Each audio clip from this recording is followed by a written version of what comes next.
ఓకేనా? Okay sir.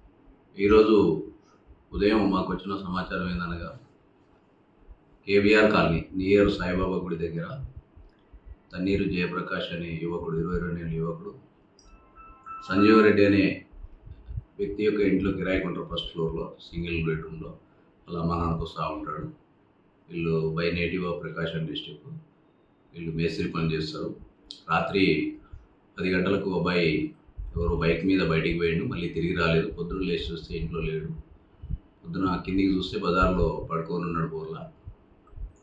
ఇట్లా ఎవరో కొట్టి పడేసినట్టు అనిపించిందని ఫిర్యాదు రాగా సమాచారం రాగా అడిగి పోయినాం. అక్కడ పోయి నేరస్థలాన్ని పరిశీలించినట్లయితే అతనికి కుడికాలు మడమ బాగా ఫ్రాక్చర్ అయి ఉన్నది. మరియు ముఖం పైన, కళ్ళపైన, ముక్కు పైన మూగ దెబ్బలు ఉన్నాయి. మరియు ముక్కులోంచి బ్లడ్ వచ్చింది. అతన్ని ఎవరో అక్కడ బ్లీడింగ్ కూడా చాలా, నేల మీద బ్లీడింగ్ కూడా చాలా అయింది.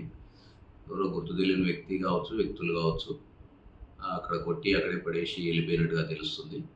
పోస్ట్ మార్టం గురించి బాడీ పటాన్చెరు ప్రభుత్వ ఆసుపత్రికి తరలించడం జరిగింది. వాళ్ళ మదర్ ఫిర్యాదు మేరకు మర్డర్ కేసు నమోదు చేయనైంది. తదుపరి వివరాల గురించి దర్యాప్తు పురోగతిలో ఉంటుంది. మీకు దాన్ని ఏర్పాటు చేస్తున్నాం. వీలైనంత తొందరలో దాన్ని పట్టుకుంటాము.